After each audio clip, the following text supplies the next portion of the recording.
자, 최근 SK의 쌍두마차 중 하나인 SK바이오팜 살펴보도록 하겠습니다.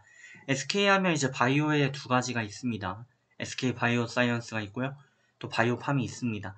바이오사이언스 같은 경우는 뭐 아스트라제네카 그리고 모더나 등등 코로나 관련 이슈들로 주가가 굉장히 크게 올라왔던 바가 있고요.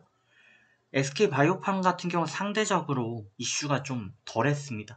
아무래도 같은 바이오지만 사업이 좀 구분이 되어 있다 보니까 양분할된 상황에서 SK바이오팜에 대한 매수세가 쏠리지 못했고, 결과론적으로 보시게 되면 상장 당시 열풍을 그렸던 이때에 비해서 좀 주가가 거의 되돌림 현상을 일으키고 있는 모습이죠.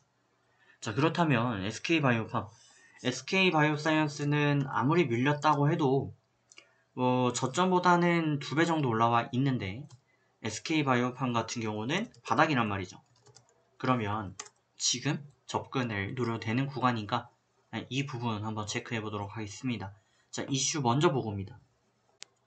자, 종목명 SK바이오팜 되겠습니다. SK바이오팜 글로벌 혁신 신약 개발 기업이다라는 내용이 나와 있고, 환자들의 행복과 삶의 질 개선을 위해서 신약을 연구한다라고 나와 있습니다. 자, 시총 같은 경우는 8조가 좀 안 되는 상황이고요. 현재 신약 개발 판매 사업을 영위 중인데, 크게 이제 양분할해서 봤을 때 사이언스 같은 경우는 위탁 생산으로 이슈를 받고요. SK바이오팜은 신약 개발을 하지는 못했기 때문에 이에 대한 이슈 반영은 되지 못했습니다. 자, 상장일이 이제 2000년 7월 2일이고 매출액 같은 경우는 259억대, 작년 재무제표 기준입니다. 매출액 같은 경우는 형편없다라고 볼 수도 있는 수준입니다. 하지만 시총은 8조 가까이 나오고 있고요.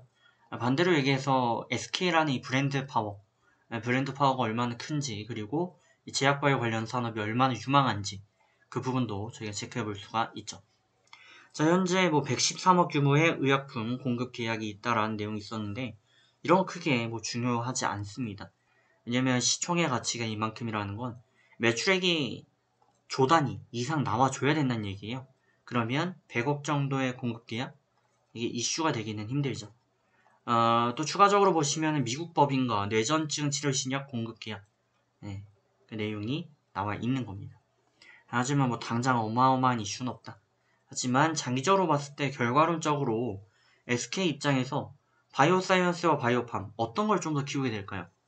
신약, 복제약과 신약을 기준으로 봤을 때 SK는 이제 하이닉스를 비롯해가지고 통신 이런 걸 담당하고 있는데, 이거의 수명이 다소 제한적이에요. 그럼 앞으로 30년, 50년을 끌고 갈 산업으로 본다면 바이오를 건들지 아니할 수가 없고요. 이 바이오에서 복제약만 판다고 되느냐, 또 위탁 생산만 한다고 되느냐, 아니죠.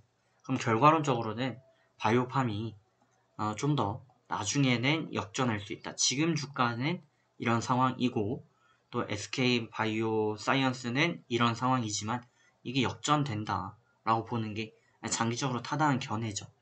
자, 그럼 앞으로 어떻게 대응을 이어가야 될까요? 주가 좀 밀리고 있고 다포 상태인 거 맞습니다. 지금 22평 돌파가 나오긴 했고요. 62평 나왔을 때 이때 1차 매수 또 드리기도 했는데, 이러한 구간이 11만 10만대였으니까요. 이 구간에 이제 장투 잡으신 분들은 가져가시면 되겠고, 그게 아니고 난 아직 접근을 안 했거나 추매를 좀 보고 있다 하시는 분들은 좀 더 보시면서 62평이 좀 내려오면 그때 돌파 마감 시 나머지 접근해 주시는 게 좋겠죠. 어쨌든 길게 보면 하락할 일이 없는 건 당연한 업종의 순리라고 볼 수 있습니다. 자, 좋은 결과 만들어 가시고 저는 다음에 뵙겠습니다.